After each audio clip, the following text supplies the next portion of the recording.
Welcome to Net Zero Speaks. I'm Pranav. Today we are talking about what a safer, cooler Caribbean can look like and how to get there. Our guest is Professor Michael A. Taylor, climate scientist and dean at the University of West Indies, co-director of Climate Studies Group at MONA, and a coordinating lead author of IPCC's 1.5 degrees report. Professor Taylor, a cordial welcome. Thank you so much for having me. People hear about 1.5 degrees Celsius. What does it mean for daily life this decade? What changes first? In the next 5 years, what two changes will people notice most? And what one action towns should start now? We think that significant things, our vulnerability in the Caribbean region only increases for every half a degree, every degree warmer, or even every 1/10 of a degree warmer that we get. As we begin to broach and even breach 1.5, there are certainly a lot of things that we have been seeing in the Caribbean. Hot days starting earlier in the year and lasting longer.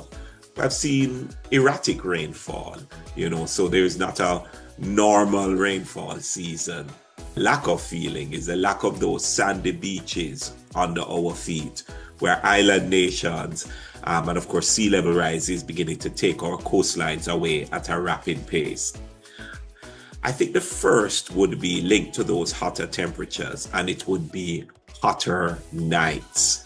So no, not just hot days. The second thing I think is more rainfall in really short bursts. So the nature of how rain falls is changing in the Caribbean. We'll get lots of dry days, and then when the rain falls, it really falls, which means flash flooding is becoming more and more a feature, and I think is one of the things we're going to see definitely more of as we go over the next 5 years. So one action I think that towns should take, especially in relation to the warming that we are seeing, is that I think Caribbean towns now have to take very seriously mapping their heat exposed spaces. So especially things like schools, hospitals, everything happens outdoors in the Caribbean, bus stops, where people wait for transportation, the shopping streets, the markets. Many places swing between drought and floods. Water you can count on. What's a simple plan fixes leaks, catch rain, short water rules, and one policy that cuts losses fast? I think the simple ways that we have to think about this is what I call the triple C strategy. The first C for the Caribbean is conserve. So you alluded to it. It means simple things that allow us to conserve the water we already have. So things like fixing leaks become extremely important. And that has to be done clearly at the individual level, but also at the kind of national and community level utility scale. The second C is capture. Rainwater harvesting has to be critical for the Caribbean.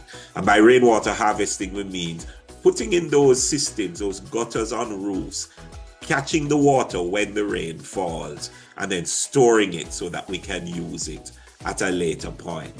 The third C, so if the first one is conserve, the second one is capture, the third C is what I would call care. And what I mean is care for nature that really provides us with this water. So the trees, the wetlands, the mangroves, or those living reservoirs. So water security, not just pipes, and pumps, but it's also healthy watersheds. So we have to make sure the forests on the hills are healthy. Heat is now a health and school issue almost everywhere. Beat the heat. Name 3 low-cost steps homes and schools can take this season to stay safe and at lower bills. Okay, sure. So heat is critical. As we said, this is one of the manifestations that we are definitely seeing in the Caribbean. my top three things that I would say we can do that are low cost is, first of all, shading. So let's deal with shading. So trees, shading structures using breathable material, especially for things like yards, personal yards, and of course, schoolyards. So shading is number one. Two would then be reflective surfaces. You begin to see this emerging in the region, but not enough yet. Rooftops that are painted white or in some kind of reflective color, because we know that this makes a difference. Then they're also putting films on windows so that you reduce the heat inside. So reflective surfaces are a doable thing, and that's number two. And then, of course, number three for me would be hydration, or even what we call misting stations, cooling stations. So, refilling water refill points in schools, in churches, in community centers, anywhere where you'll find the most vulnerable, especially children, the elderly, the misting stations that the homeless can come and take advantage of, the cooling centers. Those would be my three low-cost steps. Storms are stronger and seas are rising. Ready for the next storm? Which early warning and shelter upgrades matter most? Any 2 steps governments can take in the next 12 months? One of the things this last storm has taught us is that we need multi-channel ways to get those early warnings. Of course, the radio, of course, social media, WhatsApp, taking advantage of community networks, church networks, even down to the extent of town criers, people going back to those days.